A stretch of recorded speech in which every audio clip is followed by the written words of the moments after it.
Conversion on my V-Rod. So it's just right there, and this is a 16 V-Rod. So this is the last year of, or second to the last year of them, and it's a muscle, so it had the big rear fender on it, and it had a gigantic seat, and I'll show you those right now. So here's the OEM fender. Right, it's got LED there. It is gigantic. Look at the size of that bitch. Man, I could fucking eat my lunch on it.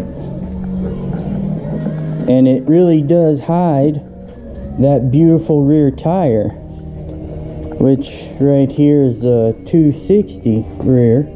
Now this fender here is some modified custom one for the first gen V-Rods.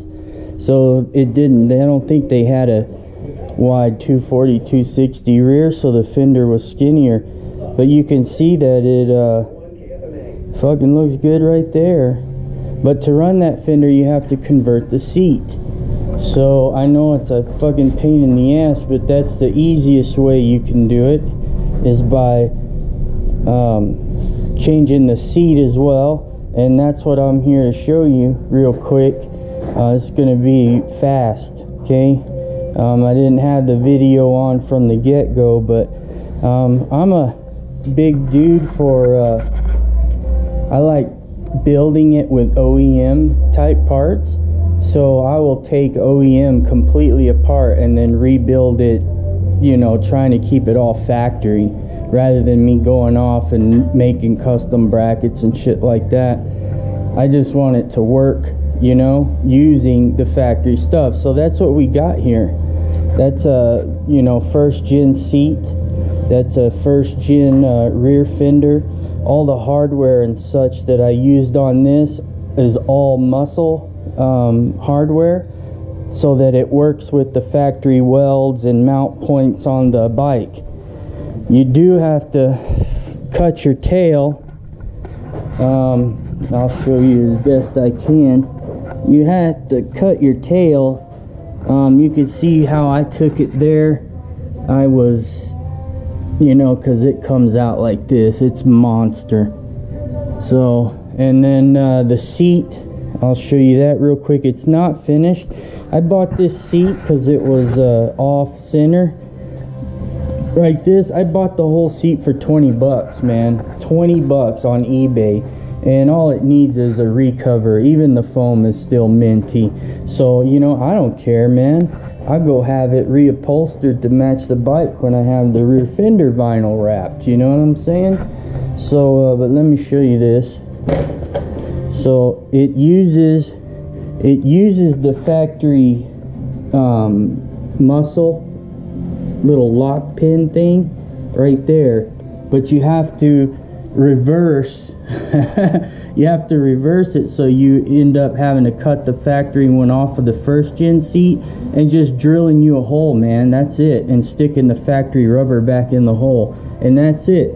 That's the muscle hinge, because I was thinking, well, I can cut those welds right there and then take the bracket and re-tig it in the position that I want, and that's just too much motherfucking work. I ain't gonna do it.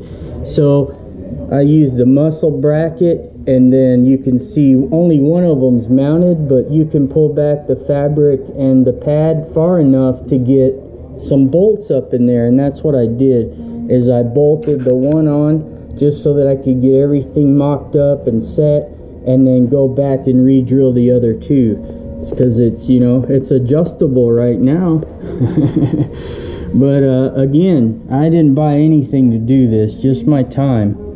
Okay, so, and that's what I was doing. The seat lines up beautifully. I really paid a lot of attention to getting the seat to fit the bike, you know, and I think it's pretty good. You know, the muscle seat rides like this on the tank, so you can see where the muscle seat comes down.